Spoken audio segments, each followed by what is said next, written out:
So I've been working on Thomas the Tank Engine. Yes. Which will come up today. I did not know that when I started this topic. There is a Thomas tie-in. Okay. There's also a short story tie-in that I think we can use to just transition into that whenever we Interesting. Want. Okay.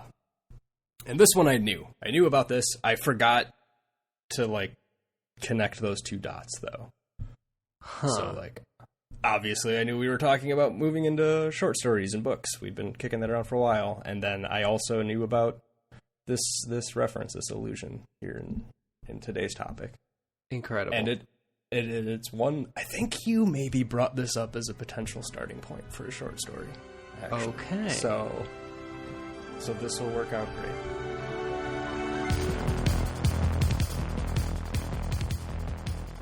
So let's just get into this. There's just a Harrison Bergeron in there somewhere.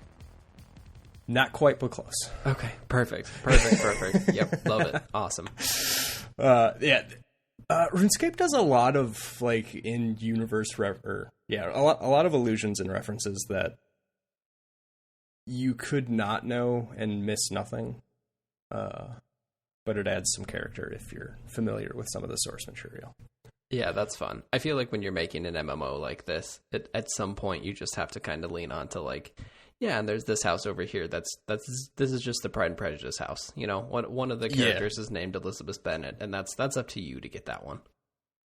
Yeah, part of me is just assumes at some point you're I can't come up with more names of things. That part of my brain has been exhausted. So now we're stealing, and we're gonna call it classy because it's what we're referencing. Yeah, because it's Jane Austen, so it's classy. So today we are talking about the rough area of Draynor Village, Draynor Manor. I sent you a map with some squares on it. Yep. There's a burgundy square. That's the area we're going to be talking about, ish. I don't know, I just slapped it on there quick without thinking about it too much. There's also the yellow square in the bottom right corner. That is labeled Lumbridge Castle. Mm-hmm. That is where you start the game. So you go through Tutorial Island. They teach you about some of the skills. They teach you the bank interface, that kind of stuff, and then you just get dropped into Lumbridge Castle Courtyard, and there's no indication what you should be doing from that point forward. Perfect. Okay. That's gotten better. It's gotten a lot better. They've spent a lot of time trying to improve the new player experience and make it somewhat guided if you're the type of person who appreciates a little bit more direction. A lot of, especially when they released OSRS onto mobile, that was a big uptick in people who maybe had not played the game before suddenly coming at it. And it becomes clear pretty quickly that if you don't have some background knowledge, it's not uncommon that you drop in, walk around for a little bit, get confused, log out, and never come back. Yeah, I mean, that's what happened to me 10 years ago, and I had a guide, so I get it. To be fair, your guide was also a dumb child, so... Fair enough. I knew more than I did when I started, but not compared to now. Sure. So these areas are pretty nostalgic because of that. I also don't remember when the world map got added to the game. So there's a chance it was always there, and I was just a kid who couldn't find it. Sure. But I feel like I remember having to open a separate window, in a browser, to Google the map of the game world to try to figure out where the heck you were and where the heck you were trying to go. Huh. Yeah, you really don't think about that, especially for games like this, that there is this huge continent that you are going and there are reasons to go to the different places, but it's just kind of assumed these days that a map exists, you will be able to push the M key and you will find out where you are and where you can't go, or at least the scope of the world. Exactly. And my memory of it, whether it's correct or not to the time, was that there was a mini map you have in the upper right hand corner, and that roughly displays about as far as you can see on the screen anyway. Maybe a little bit further at the time. Okay. Render distances weren't great running this thing in a browser, as you can imagine. Sure. Especially in like 2005. Right. Yeah. Running this on dial-up. Yeah, which I did. And opening a map in another window also means there's like no communication between the game and the map. So you don't know where on that map you are unless you already know where on that map you are. Right. So this was one of the early... I honestly think I can read maps because of this game. Because you had to figure out where you were going, look at the routes to get there, pick out a couple of like key points of interest that you might recognize as you were traveling to not get lost, which was very common as a child. Yeah. I mean, there were times if you had to cross the White Wolf Mountains, that was like, I would plan a day around that. Amazing. If I had to get over to the Gnome Village or Feldip Hills or the Wizard's Guild in Yanil, that was like a 10-minute walk, probably more. Probably like a 15-minute walk if I had a rough idea how to get there. And maybe like an hour if you get lost a few times. I remember Settled of Mauritania fame, Swampletics. He told the story about when he was very young and starting that he had his character going for a little bit. I can't remember how long he was playing, a couple days, a couple weeks, something like that. Got lost somewhere, could not figure out how to get back to Lumbridge, started a new account. Oh, wow. Yeah, so it was like that levels of getting lost. It wasn't uncommon to have someone walk you to Varrock or other places if you were a new player, because navigation was tough as a child. Yeah, fair enough. All of that is kind of a preamble to this area is a place you spent a lot of time, because it was close to the start, it was relatively recognizable. You'll notice in that Burgundy polygon there is a crossroads, roughly dead center. Mm-hmm. And those pretty accurately coordinate to the cardinal directions. Okay. So this was kind of a hub to get around through most of the free-to-play area as a kid. Okay. Yeah, and it looks like there's plenty of icons populating like Lumbridge and then even into Draynor and like stuff out in the wilds too. So it looks like you have your basic skills at least. Looks like fishing and lumber and stuff. Yeah, and I think one of the biggest draws, which I guess we'll just talk about this first, is the willow trees. They're a little tough to see on the map. So we have Draynor Village proper in the bottom half of that rectangle. Mm-hmm. And then there's that fishing icon in the bottom left corner. There's a couple trees around that. Yep. That is a really tight grouping of willow trees, which have a relatively low wood cutting requirement, and they provide pretty fast logs, and at the time it was the fastest XP you could get. So there would very frequently be, I don't know, anywhere between like 10 and 100 people at those trees all just the time. Waiting turns to chop it down. Just chopping trees down. Yeah, just shooting the shit and chopping trees. There's a few dark wizards that hang out near the trees that will smote your ass if you're a low-level player. If you're high enough, they don't attack you. Or frequently one of the higher-level players there will just walk over and two-tap them quick. Just to keep the area clear.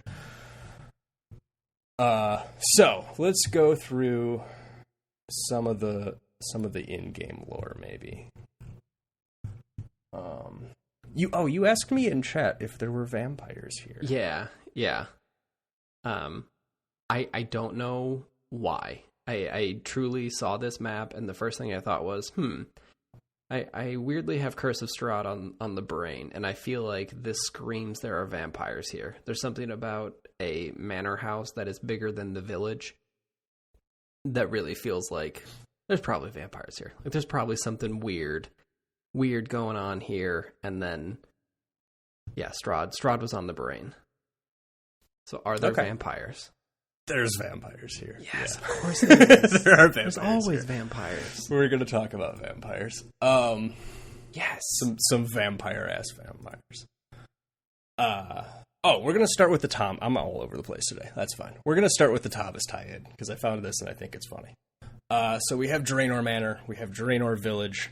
There is a Drayton Manor resort, not super far away from where this game was developed, in the UK. Okay. Drayton. So Great. it's assumed that they just cropped the T out of there and called it a day. Yeah. But Drayton Manor Resort now has a Thomas Land, which is based off of the Thomas the Tank Engine television series. Incredible. So there's our Thomas tie-in. Is it like an amusement park? Yeah, it is like a 90-acre amusement park or something. Like, it's big. This is a massive. This is like a Six Flags sized sort of place, from what I've gathered. Okay. And the Thomas and Friends, the Thomas Land area, replaced a former themed or sponsored, I don't know, I haven't been there, themed or sponsored area called the Robinson's Land. And Robinson is a brand of soft drinks or fruit drinks in the UK as well. So there's our soda tie-in to another info dumping. Perfect. So we're gonna start with Draynor Manor, I think. Okay. And Count Draynor. Oh, of course there's a Count Draynor. There's a Count Draynor. Great. He has a monocle. Oh, a classy vampire. Yeah. Is he a Sesame Street reference? Who knows? Maybe. Oh, I didn't even think about that. Yeah. Count check. Yeah, we're going to do Sesame Street too. I've been watching a lot of Sesame Street lately, so we could do Sesame Street. We should do Sesame Street. Just do like a whole episode on Mr. Noodle. Yeah. I think we can handle that. So Count Draynor is your bog standard vampire. Lots of allusions to Dracula, which sure. I suppose we could always just do that as a topic. That wasn't the literary tie-in I had in mind, but yeah, it's there. Yeah. Like the whole thing. We got garlic. We got a stake and a hammer. We have some regeneration. He lives in the basement of the manor and sleeps in a coffin. Like, okay. This is your platonic Count. Count Draken has a few siblings around. Ronus, Veniscula, Lorinel, all of House Draken. I don't know if those names have come up in any of our Mauritania discussions, but they are hanging out in Mauritania. Maybe we'll get to there eventually. Okay, I think you've mentioned Draken before, but I don't think we've said those names yet. Yeah, I would assume so. So all the vampires come from a different plane of existence, Vampirium, from who knows when, and they showed up through some of the Stargate shenanigans that we covered. Is that first age or second age? But they're the bad people that came in second age, maybe? I believe so. Okay. Count Draynor was a punk ass. His siblings, not a fan. This guy is all about giving himself overinflated titles, and it sounds like he's just kind of a pompous dickhead. And eventually, they kicked him out of Mauritania. Okay. Because they were sick of his shit. We're gonna gloss over some of the Mauritania stuff really quick. So, Mauritania is the hell pit swamp we've discussed a few times. Yep. It borders Varrock and the area of Misthalin. In between Varrock and Mauritania, there is a river, the River Salve. It was, in the third age, I want to say. After the Barrows brothers, but before current timeline. There was a group of Ceredominists who blessed the river, and that keeps all of the evil beasties from crossing the river. Oh, okay. Except for Count Draynor and his vampire underling, who crossed quite a long time ago. Okay. But they are significantly weaker than the vampires you would encounter in Mauritania. Okay. And is this the river that is running just north of Draynor Manor? No, this will be... Like farther north than Varrock? Yes, north and east. Okay. Yeah, so there's the 2 Varrock stamp in the top of that map I sent you that I made. Yeah, so it'll be a fair bit east of there. Okay. And it runs north-south. A lot of this, I think, is kind of retconned lore from later on. I think this is one of the earliest quests is going after Count Draynor, the quest Vampire Slayer. It's a free-to-play quest. It was one of the first developed. It's very low level. You can do it right out of the gate if you know what's going on. So I think a lot of this stuff they kind of worked backwards of, oh, we made this barrier that these types of vampires aren't supposed to get past, so how do we kind of tie together all these loose threads? Yeah, I think they did a pretty good job. Yeah. Yeah, okay. Yeah, so we have the Vampire Slayer quest, which like I said, is pretty early. You do need to kind of travel around to the area a bit, talk to a couple NPCs. You find out that there's the vampire there. You get your stake. You get your hammer. You go fight the guy. If you don't have the stake and a hammer, his health just regenerates to full when he gets down to 0. Brutal. And you cannot kill him. Count Draynor's health also regenerates much faster than most NPCs. It's like 8 times faster or something like that. So that can make the fight a little tough at low levels, because he's going to be actively healing more than you are during the fight. It also means you can't cheese that fight with poison or a couple other things. Because he just regens faster than the damage. Yeah, okay. Exactly. A lot of times you can use, especially as a low-level player, you can use poison to either make a fight easier, or frequently you'll see either speedrunners or Snowflake Iron Man accounts. Man, that's probably a set of words we haven't said before. I think we've said Iron Man, but Snowflake Iron Man, no. Yeah, so Iron Man is an account type where you can't trade with anybody. You can't use the Grand Exchange. You got to do the whole damn thing yourself. It takes a special kind of human to really get into that. That sounds like my nightmare. Yeah. And a Snowflake Iron Man, this is just a community term now, is a person who has made an account where they're doing something even more restrictive than just that. So your Swampletics was one of your first big Snowflake Iron Man accounts that got popular. So that's a guy locking his character to a specific area of the map and doing the Iron Man gameplay, but adding further restrictions either on location or skills, things like that. Okay. When you deal poison damage, you don't get combat experience from the damage that is dealt. Normally when you attack a monster, the experience you get from that attack is directly relative to the amount of damage you've dealt.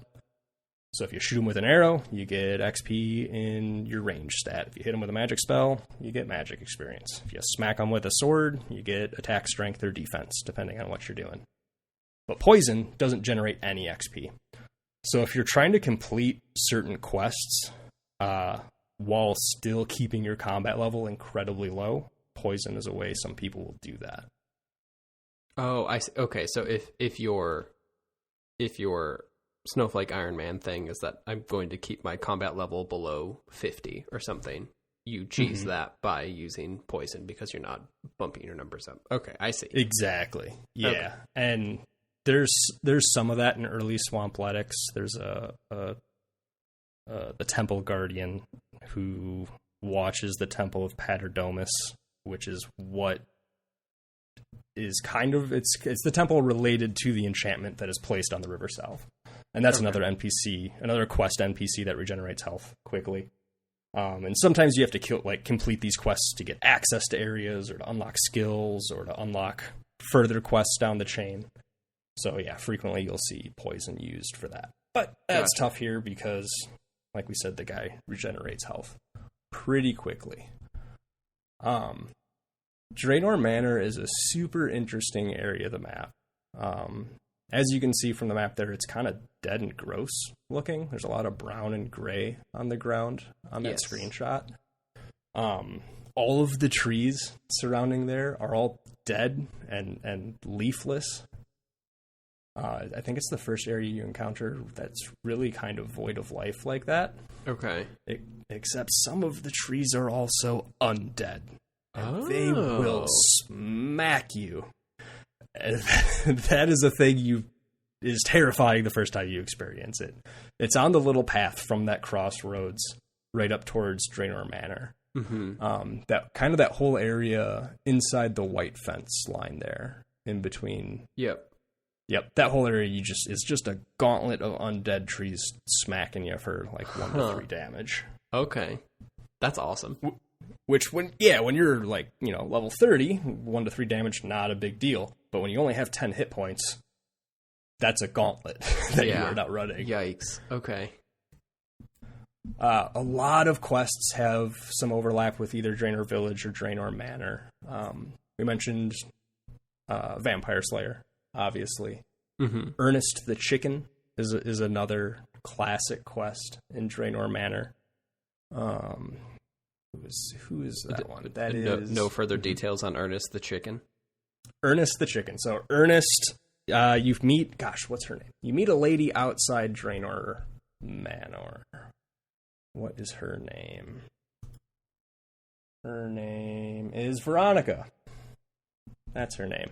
Okay. She's worried because her fiancé Ernest has gone into Draynor Manor to ask for directions, and he has yet to return. Uh-huh. So you go into Draynor Manor, you dodge the trees, you dodge the ghosties that are hanging out in there. There are ghosties flopping around. They'll smack you around too if you're not careful. Eventually, through your exploring, you come across Professor Odenstein. Odenstein? Odenstein, who knows? Who knows? Could be anything.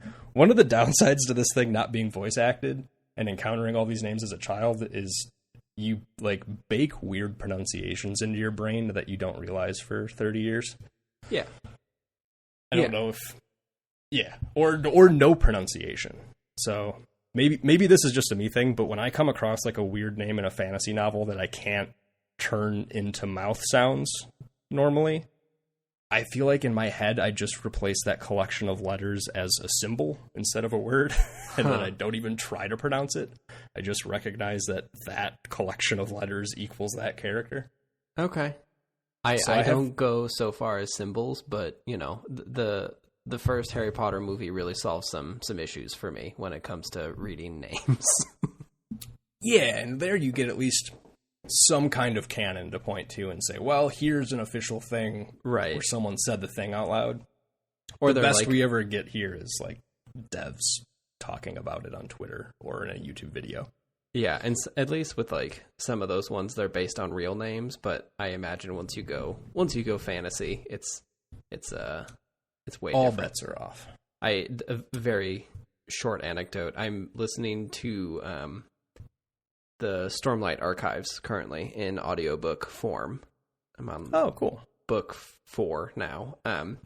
But I had the opposite of that, where I've been listening to them and I know the names. I know Shallan and Dalinar and Kaladin, and then I have an absolute brain fart when I have to explain something about the books or talk about something about the books in text because I don't know how to spell the names.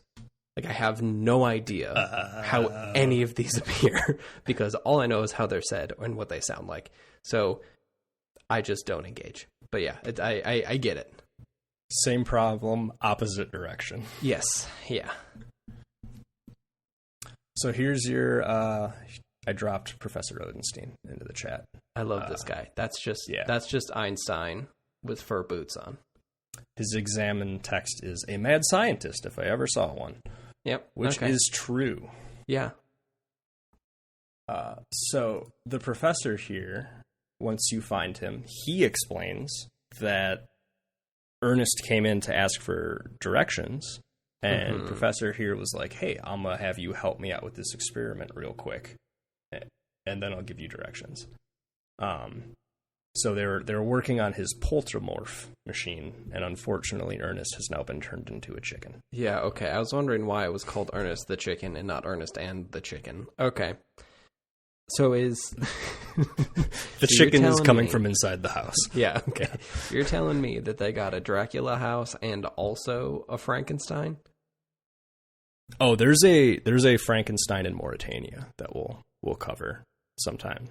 You help harvest some brains for him. Great. So there's a whole just chicken Frankenstein. Yeah, I feel like this one is maybe a little bit closer to like a Back from the Future sort of vibe. In terms of the mad scientist relationship. Oh, yes. Okay. It's a little more whimsical, with a little bit of insidiousness kind of underneath it. Okay. But not... I feel like... Yeah. We'll get to the Frankenstein. But it's full chicken, so it's not like a Dr. Moreau either. Correct. No, it's just a little chicken hopping around. Love that. And to unchickenify the man, you need to go around and find some bits and bobs from the machine that the ghosties have stolen.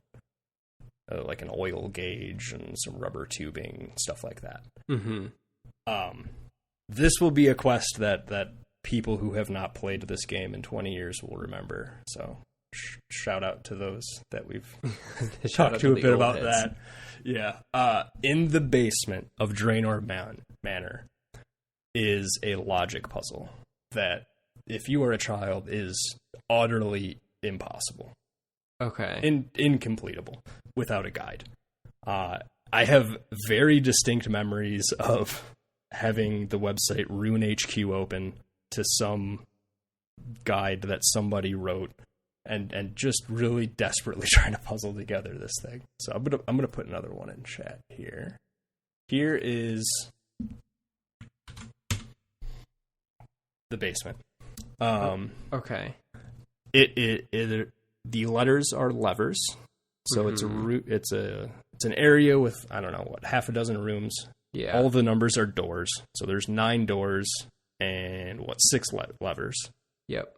And it's if you pull this lever, these doors change their state, and if you pull the lever E, then door 2, 4, and 5 flips its state.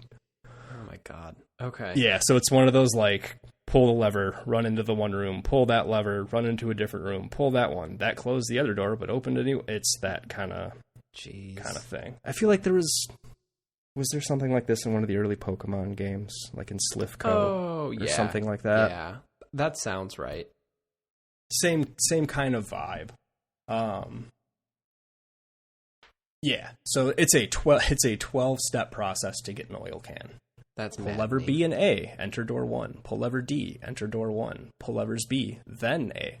Enter doors 3, 4, and 5. Pull levers E and F down. Enters doors 6 and 7. Pull lever C. Enter door 7 and 6. Pull lever E. Enter door 6, 8, and 3. Go through door 9 and grab the oil can. Yeah, that's just torture. No, thank you. Yeah. I feel like I could do it now with a pen and paper in half an hour. But yeah, as an 11-year-old who had 45 minutes before you needed to get off the dial-up because someone was expecting a phone call, this quest was antagonizing. Yeah. Also, the modern internet has truly ruined my patience for things like this. This is not the kind of puzzle that I get great enjoyment out of solving. Well, that's why we have these fun little guides. Yes. And they don't make quests nearly this obtuse anymore. Okay. They do a lot more with environmental storytelling and leaving you breadcrumbs to make it not as miserable as this. Yeah, God bless Rune Lord 93 for putting this guide together. Exactly. There's also, let's see, Professor has another experiment towards the roof, if I'm remembering correctly, which sends you to a different plane of existence, so you can fight killer Watts. Killer Watts? Yeah, they're a Slayer monster that only exist in this plane. Is this in here somewhere? Kilowatt plane. Here we go. Oh yeah, it's his own like Stargate that he has made. Boy, we'll probably never talk about kilowatts again. That's fine. They're a Slayer monster. You need to wear insulated boots when you fight them, I think, or otherwise they zap you real hard. Well, that checks out. Not a big deal. That's most of Draynor Manor. There's some stuff growing around outside. I think there's a belladonna patch for farming out and back, which would make sense. That's a poison thing. Yeah, that's probably about as far as we need to go with Draynor Manor itself. Is there is there a fun quest to does Vampire Slayer just end up you going to the basement and stabbing him in the coffin, or is there like a cool boss battle on the roof or something? You fight him in the basement. It's a pretty like visually stunning area for that level and for how early in development it was. Mm-hmm. Animal Magnetism is another quest that ties through there, and that one factors in quite largely with the ranged skill. Okay. Ranged is shooting a bow and arrow. The Animal Magnetism quest gives you a item that you wear in your cape slot. And there's a couple different tiers of it. The lowest one, when you first complete Animal Magnetism, is called is that the Attractor? Let's double check.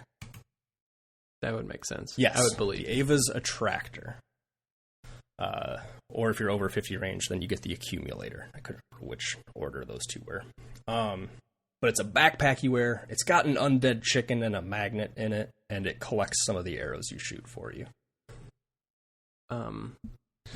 Yeah, we'll cover that when we talk about ranged. We're going to go through the skills one of these days, and we'll go through all of Ava's devices when we talk about ranged because they're pivotal. Mm-hmm. That sounds like a Ursa level of discussion. Yeah. Is there something that is just core to English game design that has a heavy reliance on chickens? Like I'm sitting here. I'm just sitting here thinking about Ernest, the chicken, and Chickenchaser from Fable, and it just seems like there's something about fantasy, English fantasy, that is reliant on chickens in some degree. I would assume that's like an outgrowth of the historical setting that a lot of these fantasies are drawing from.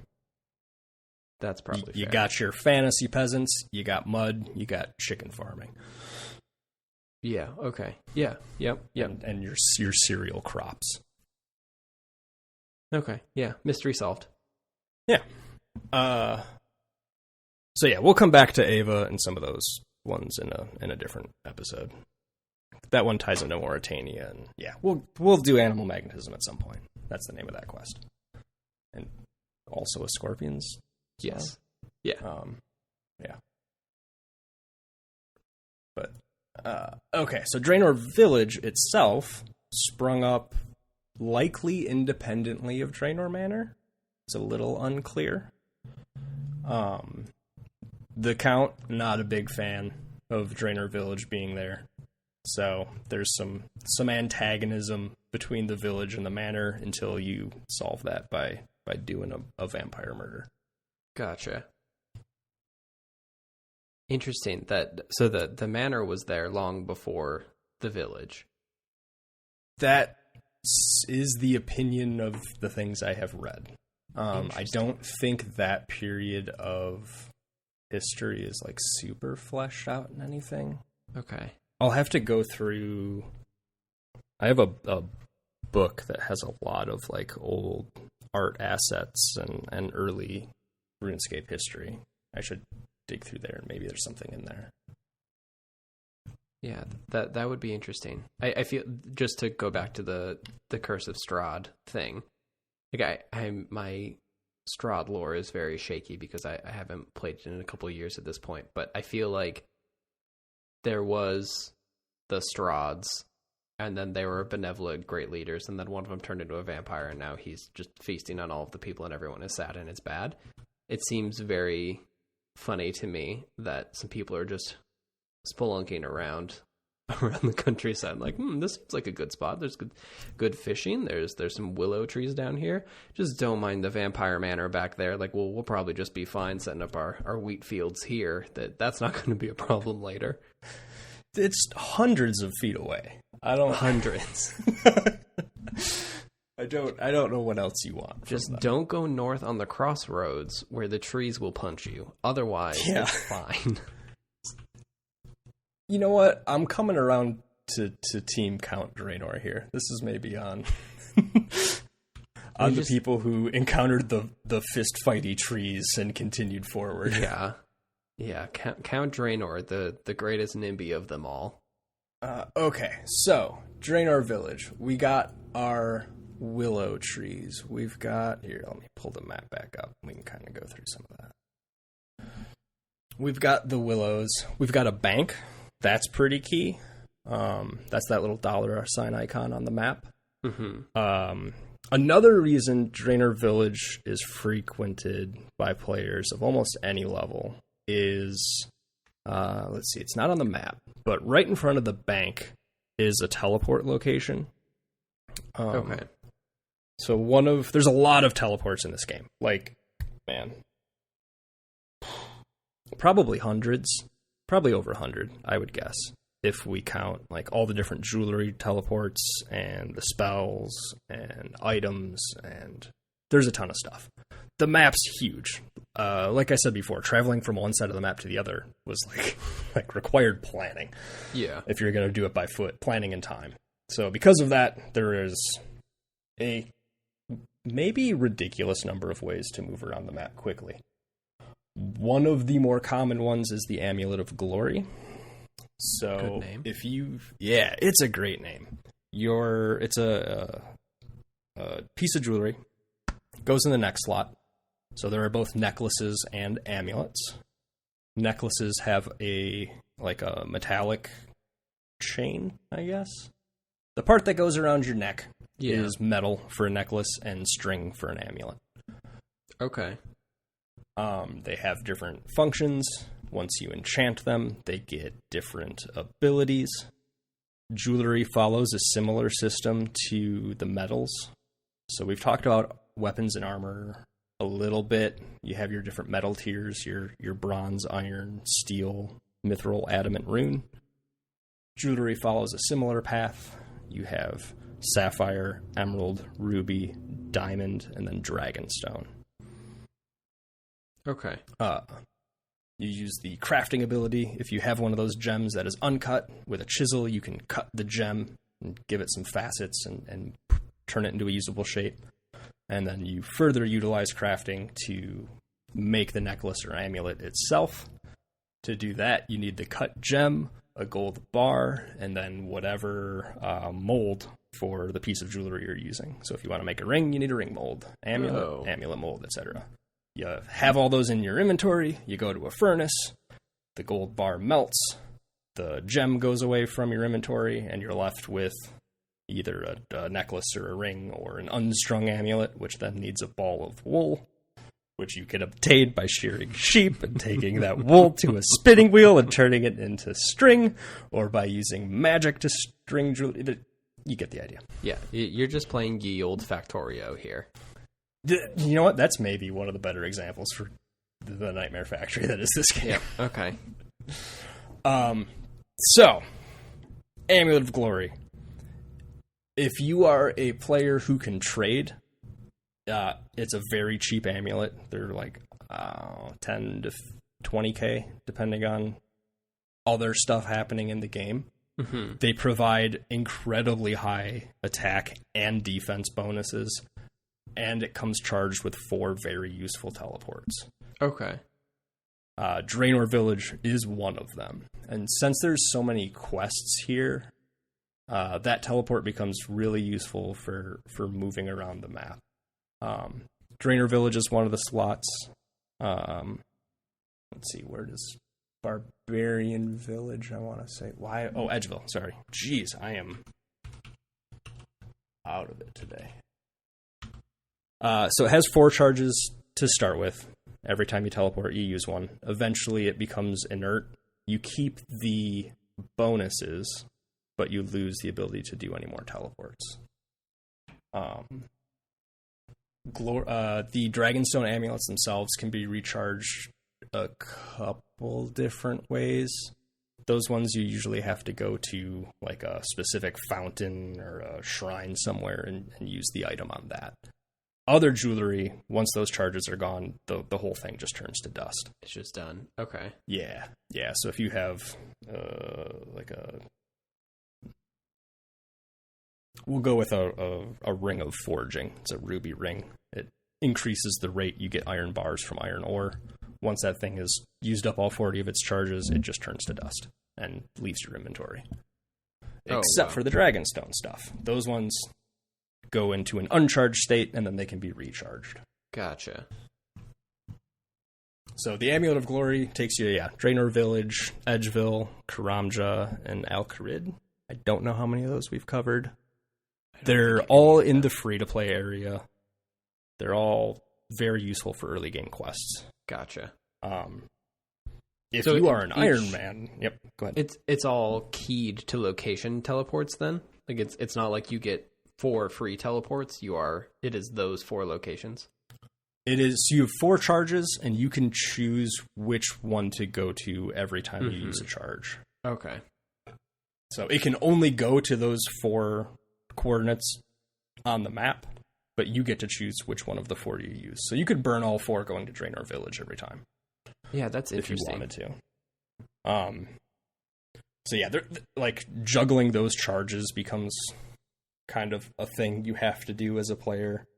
There are ways to combine. We'll do that later. The other really interesting thing for the Amulet of Glory is in the wilderness, it allows you to teleport out past level 20. So I know we've talked about the wilderness a little bit. Yeah, that's the PvP area. It's dangerous. Right? Yeah, that's the PvP area. The deeper you go into the wilderness, the more people who can attack you. So you take your combat level and compare that to how deep you are in the wilderness, and that determines who cannot attack you. Gotcha. Normally, you can only teleport out from levels 1 through 20. Standard teleportation spells and other jewelry work as long as you're under 20. Between 20 and 30, only Dragonstone jewelry and a few special quest items can teleport you out. Past level 30, you gotta hoof it and hope you don't die. Yeah, so you would basically hoof it out of the worst area until you can hit that teleport. Which I think we've talked about, but like a teleport is also not an instant thing, right? Like you have to be able to spool it up and use it. They're all a little different. So like the Amulet of Glory, if you go to your equipment menu, where it shows everything you have currently equipped, you can right click on the necklace there, and it gives you a drop down with the 4 teleport locations. Mm-hmm. If you just try to teleport with it normally, you have to go through a couple dialogue boxes. So you can get out pretty quick with that one, but it is 2 clicks. A common thing you'll see referred to when people discuss the game is 1-click teleports. So teleports that can sit in your inventory, and you only have to left-click on them for them to activate. Yep. Those are pretty vital in the wilderness, because one of the things a person who's trying to murder you is going to do, potentially, is cast a teleblock spell on you, which keeps you from teleporting for a number of minutes or seconds. Of course. Yeah. So there's kind of a cat and mouse on, like, can you click on your teleport before they can land the teleblock spell on you? Gotcha. Yeah. And so that's the less clicks, the better. The less clicks, the better. And really, anytime you're fighting anything super scary, you tend to bring a one-click teleport because dying sucks and it's kind of a pain in the rear end. Yeah. So being able to just punch out is good. So like I always leave my one click in the bottom left corner of my inventory, just so you start to like build muscle memory of if I'm panicking, I need to move the mouse over here and click. Because you could die. You could die in a hurry if you're not paying attention. Boy, how did we get there? Amulet of Glory. This is gonna be a rambly episode, I guess. Oh, because the teleport in front of the bank is very important. In front of the bank is very important. So now we're going to talk about Amulet of Glory for 10 minutes. So you've got that teleport that drops you right in front of the marketplace. The marketplace has a couple of NPCs milling around and a few shops. One of which is going to be our literary tie-in. We'll do that one last. So there is one of the shops there allows you to recover like holiday and timed items. So frequently they'll do holiday events, your Halloween, your Christmas, they've been doing I don't know, half a dozen a year, give or take. Okay. And frequently you get some kind of a themed item from those. Usually they're not tradable. Sometimes they are. But they're all time gated. Which, have we covered party hats? We have talked about them. What happens when you have items in this game that can no longer be retrieved? If the supply stops on an item, the price goes up, and then it becomes like a secondary currency after a while. So one of the ways they combat that is by having all of those holiday items just at a market stall. So if you've completed the Christmas event, for instance, you will now have access to every item that released in a Christmas event prior to the one that you just completed. Oh, all of them? Yep. Okay. Everything. So the first time you go there, you get slapped with a huge dialogue box that's like, you just unlocked these, 96 different random, mostly useless, but kind of fun items. Holy cow. Okay. Yeah, a couple of them have some niche uses. That could be a whole episode on itself, honestly. It's like weird niche items in this game that do silly things that you wouldn't expect. It's kind of like, I know you've played some Magic the Gathering. Mm-hmm. Occasionally you get a card that you like read it and you're like, oh, this is underpowered, dumb, and useless.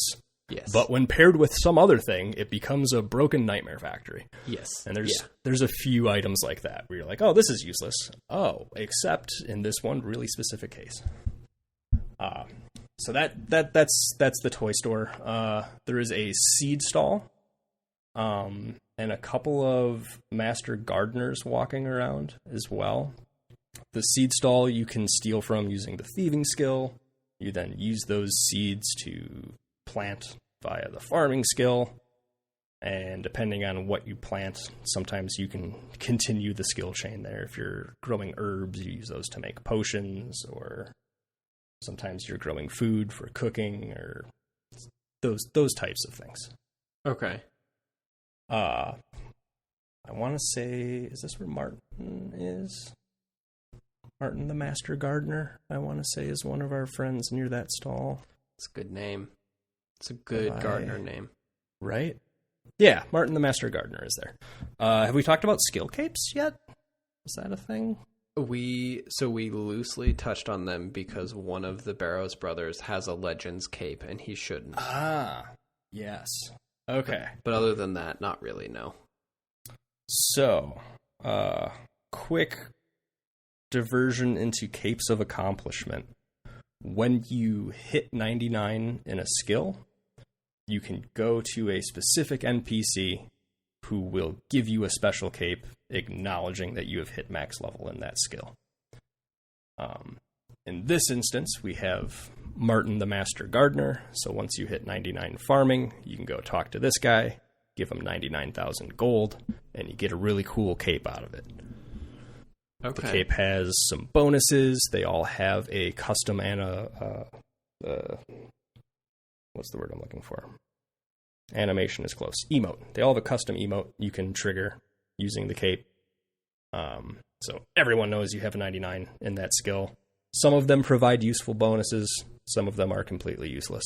Great. Capes of Accomplishment, probably a good topic. Yeah. As well. I want a tier list of all of the capes. Oh, we can do that. Some of them are shockingly trash compared to the others. Perfect. There's actually 2 capes of accomplishment, now I'm thinking about it, that we can get in Draynor. You've got Martin the Master Gardener there for farming. And we also have, if you look just north of the bank, there's an icon that makes no sense. It's blue and white. Yeah, the Optimus Prime one? Yes, the Optimus Prime house. That is the home of the wise old man, who is another character who's going to be a show topic in and of themselves. Great. The wise old man is in some pretty plain wizard robes. He's got some pretty awesome spectacles on and a blue party hat. It is unclear if the wise old man is an aging adventurer with tales to tell you from days past, or perhaps he's a bank robber. We're not entirely sure. Maybe both. We have evidence for both of those, and we'll leave him there for now. But he is the person you go to for the quest point cape, which is my favorite. You can only get that one if you've completed every quest in the game. There's too many.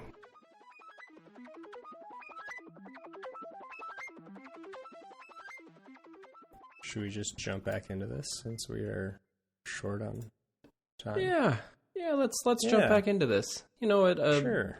A 30-second break turned into a 5-hour break. So I don't quite remember where we were, but we were talking about... we talked about chickens. We talked about vampires. We talked about trees that punch you back. Mm-hmm. We talked about capes. Yep. Martin. We were talking about the Fantasia wise old man. I think that's where we left off. Was him possibly being a bank robber? I think possibly being a bank robber. Were we? I think we were in the marketplace next. Yes. And we will cut to the chase here with the reference I was holding over your head earlier. Yeah, I think that was the thing, that we were just basically waiting on the literary reference, and I'm very curious about what this is. So the next stall in the marketplace we are going to talk about is the wine shop. Oh, yes. Okay. Operated by one Fortunato. Oh, okay. Yeah, so we are just doing Cask of Amontillado. Yeah, is there a brick wall in the back there that, has some sounds emanating? Corner. Yeah. Okay. I don't think they lean into it too hard other than the name. I wonder what his examine text is, though. Let me check that. That might be something. Looks like he could do with a sip of Amontillado. Amazing. They know what they're doing. Good work. Yeah. Yep. So we've got the wine shop, which is actually useful. I guess is sort of the thing here outside of the illusion. Wine is sold at 1 gold piece per jug. Okay. So very, very cheap. Yeah. And it when you drink it, it restores 11 hit points. Okay, which is pretty good for especially a low-level area like this, right? Yeah, exactly. Like the next closest analog would be like a lobster, like a cooked lobster. That heals 12. Let's see what that's priced at. The exchange price right now is 163 coins. Oh, wow. Lobster. Yeah. So, wine is a great healing food for low-level players. You can grab it at the shop, so it's available to Ironmen as well. There is a catch, though. Okay. You are just guzzling a jug of wine. Yeah. Your vision does, in fact, get all swimmy. Nice. So, every time you chug one, you lose 2 attack levels temporarily. Oh, okay. Is that a timed effect? Yeah, it goes for a certain number of game ticks. There's a counter that governs status effects. That trips. Well, I guess it depends on the status effect on how often it goes. But there's a separate counter going basically at all times to keep track of status effects. Okay. So attack specifically is only a melee skill, though. Oh, so you can be drunk and still fire a bow pretty well? Exactly. That makes sense. Yep. You can still shoot an arrow. You can still do magic. I love that. Of course. So it is not uncommon to grab like an oak short bow, a bunch of arrows, and like 20 jugs of wine. just having a nice party at the vampire's house. Yeah, just pickle your liver as you gain a couple of ranged levels. Amazing. Yeah, I was thinking that the wine would be good as just like a hideout in a corner of the manor and get some HP back, but why do that when you can be shooting a crossbow in one hand and drinking a jug of wine in the other? See, now you've got the vibe of the wine ranged meta. I love this. Wine is also notable for cooking, so you can make wine as a player. I think you start at like level 35, level 35 cooking to ferment wine. Oh. Yeah, so if you have a jug of water and you have grapes, you can smash them together and you have a jug of unfinished wine. Uh-huh. That wine will stay unfinished for about 12 seconds. Then there is a dice roll that happens, and that determines whether you successfully make the wine or you've made bad wine. Okay. If you successfully make wine, you get 200 cooking XP. If you make bad wine, then you don't. You have a jug of bad wine. That might not sound that interesting, but the weird part is every time you make another jug of wine, it resets that 12-second counter. For all of them. So you can just basically spam them? Yes. And so you change can the only dice roll, or how does that work? So you can only make a certain number per inventory. You have 20 inventory spots. Mm-hmm. So you can only make 14 per inventory. But if you combine your 14 grapes with your 14 jugs, you now have 14 jugs of unfinished wine. You can then quick open the bank, deposit the unfinished wine, withdraw 14 more jugs of water, 14 more grapes, make more wine. That will actually reset the cooking timer of the unfinished wine that is now in your bank. Okay. And you can repeat this process over and over and over again. And as long as you keep making wine within that 12-second window, even if you log out, I'm pretty sure this is still possible, the rest of the wine will stay unfinished. Which means this is one of the only ways you can get absolutely absurd XP drops all at once. Because every successful wine is going to give you 200. And if you keep making them, you could have 1,000 unfinished wine in your bank. And then that will just 12 seconds later trip. And now you have 200,000 cooking XP. Amazing. That all chunks at once. Just hits at one time. Yes, it is nearly erotic as far as a point-and-click adventure game gets. That feels satisfying. Listen, I'm a sucker for numbers going up and getting numbers going up, but all at the same time. That feels great. Big fan. It's even better during some of the like limited time event game modes that they do. So the different leagues they run will sometimes have like an 8x or a 10x XP multiplier. So I think the last one that went, I got like well over 1 million cooking XP in one drop. Jeez. Okay. Not a lot of time. And it was great. That's fun. I love that. That's great. Especially when like you do that normally and it's 200 and like all of your other skills go up so slowly just to get that little dopamine hit from making a vineyard's level of wine in 12 seconds feels pretty good. Yeah, and it's actually like incredibly fast XP once you stop making bad wine. It's still really fast XP when you're still making bad wine, if we're being completely fair. Does the and it's also percentage very of bad cheap. wine get better? Yes, I'm sure there's a graph on here. Oh, it's relatively linear. Okay. It looks like floating point math makes it not exactly linear, but it's darn close enough. Yeah, so at level 35, you have a 60% chance. Level 51, you have an 80% chance. And then at 68, you're at 100. So okay. You're gaining 10% every, I don't know, like 8 or 10 levels, something like that. All right. But it makes cooking very fast and incredibly cheap. Because grapes are cheap, jugs of water are cheap. So you can bank the cost of that pretty quick. You do lose money doing that, but if you want to hammer out a 99 to say you have a 99 and get that cape, then that's one way of doing it. That's one of the easier ways to do it. Yeah. Okay. I think cooking was probably my second 99. I'm pretty sure. Yeah. Oh geez, we're gonna have to talk about how many 99s you have, but maybe we'll save that for the tier list. Yeah. It's not that many, but it's more than one. So okay. This is there's more going on in this vampire village than I had originally expected. Welcome to every place in Gielinor. Yeah, fair enough.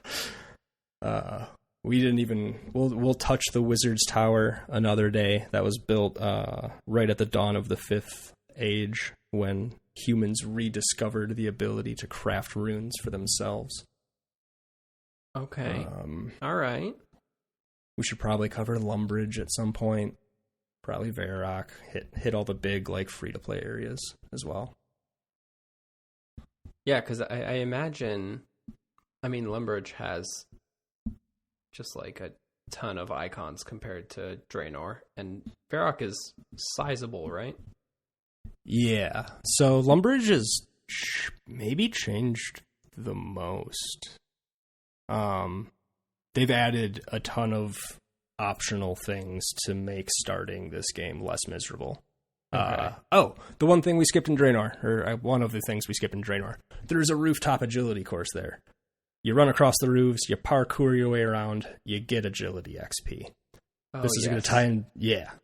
Now, when this launched, you needed to be level 10 to start the Draynor course. Which sucks when you're level 1 and you spawn at Lumbridge Cap. Yup. The level 1 area is in the Gnome Stronghold on the other side of the White Wolf Mountain. It is the kind of thing that that is one of the things I remember planning an afternoon around going to get over there. Yeah, because it was that far away and that much of a pain. Yeah, because I remember you saying that agility is one of the skills that you only level it by doing those agility courses, right? Basically, generally. There are a few other options. Most of them are just strictly worse. Okay. Some of the higher level stuff is better, but at a low level, pretty much everybody does the rooftop courses. Okay. You get... We'll cover why in an agility episode before I eat up another 45 minutes of this episode. But one of the cool changes they made very recently, I didn't know this until I started researching this episode, is the Draynor course is now accessible at level 1, which is wonderful. They should have done that from the start. Yeah, I think the idea was to encourage people maybe to try exploring the map a bit. Sure. If you want to train agility and get credit for these things, you have to hoof it across the world and access new places. But yeah, boy, was that confusing for new people. Yeah, so especially when you probably I don't know, the way I would end up playing one of these games is just carousing around the world, and I'm gonna come across that agility course in Draynor and be like, what the hell, RuneScape? Let me run across the rooftops and level this. Yeah, exactly. So this May is when that changed. So that's very recently. Very recent. Yeah, it looks like they also removed the ability to fail one of the obstacles, which is good. When you're hopping across the roof, sometimes you fall. Do you still get XP if you fall? So you get XP for each of the jumps that you make, and then you get a big chunk of bonus XP at the last obstacle. Yeah. That makes sense. So you still get the XP up through the point where you fell. The downside is you're going to be someplace you don't want to be. Because when you're running these for, like 2 hours or something gross, you tend to, you get in a rhythm and you're just running laps. Yeah. And usually the end is relatively close to the start. And if you fall, 2/3 of the way through, you might be very far away from out of sequence. The start again. Yeah. I hate that. 2 hours. Good God. Yeah, that's all it takes. Once, don't worry. Just do it once. Yeah, we'll talk about agility later. Okay. What a hellhole this. Yeah. So yeah, that's Draynor, I suppose. And other areas, TBD soon. TM. Yeah. That's cool. I appreciate that they kind of just hit you with the high fantasy fun stuff basically right out of the gate. Yeah, it's full of it. There's a witch who lives in Draynor we didn't get to. These episodes could be like 3 hours long. Aggie the witch is there. She makes dyes. There's a Slayer master there now. That's another addition for new players. It is full on fantasy nonsense. Just up the road, there's even more. That's where we hit Port Sarim. There's elemental wizards about. A highwayman that yells "stand and deliver" and attacks you. It's a good game. I love that. Okay, yeah, good stuff. I think that is where we should end it for now before I continue rambling about this game. All right, I cannot be stopped. Yeah, fair enough. I mean that is literally half the reason this show exists. So fair enough. Awesome. So if you like the show, tell a friend, rate and review, all of the business. I've said it for 11, 12 episodes now, so I'll stop doing that soon.